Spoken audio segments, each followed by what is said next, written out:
তৃণমূল বলে কিছু না, যাদের নীতি নেই, আদর্শ নেই। একটা কাটমানি তোলাবাজির উপর সরকার চলছিল, সবাই কাটমানি পাচ্ছিল, তাই তারা সরকারের সঙ্গে ছিল। এখন কাটমানি পাওয়ার পথ বন্ধ হয়ে গেছে। কেউ বিক্ষুব্ধ সেজে বিজেপির সঙ্গে মিশতে আসছে। কেউ বলছে শুভেন্দুদার সঙ্গে আমার খুব ভালো সম্পর্ক, কেউ বলছে শুভেন্দুদার নেতৃত্বে আমার গর্ব অনুভব হচ্ছে। এই মহুয়া মৈত্র, এই কল্যাণ বন্দ্যোপাধ্যায়, এই সৌমেন মহাপাত্র, এরাই শুভেন্দু অধিকারীর উপরে আক্রমণ করেছে, গাল দিয়েছে, কিস্তি দিয়েছে।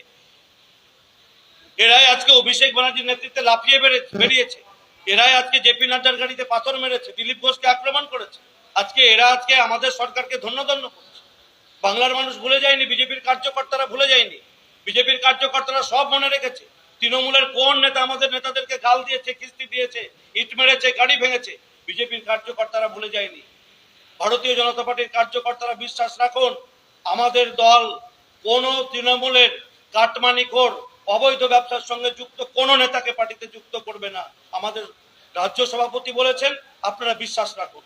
তৃণমূল নিজেদের বিগাড়ে ছুটে বেড়াচ্ছে, বিজেপির কাছে পালাচ্ছে। মোদিজির সঙ্গে দেখা করতে যাচ্ছে, অমিত শাহর সঙ্গে দেখা করতে বাঁচার জন্য। যে পাপ করেছে তারা মোদিজির সঙ্গে দেখা করলেও বাঁচবে না, অমিত শাহজির সঙ্গে দেখা করলেও বাঁচবে না। কারণ আমরা দুর্নীতির সঙ্গে আপোষ করি না। আমাদের সর্বোচ্চ নেতৃত্ব থেকে গ্রাস রুটের নেতা প্রত্যেকে দুর্নীতির বিরুদ্ধে লড়াই করার জন্য বিজেপি করছে। সবাই বিশ্বাস রাখবেন, আমাদের দল দুর্নীতি মুক্ত বাংলা উপহার দিবে। স্বচ্ছ ভারত দিয়েছি, সমৃদ্ধশালী ভারতের জন্য লড়ছি। বাংলাকে সঙ্গে নিয়ে আগামী দিন সেই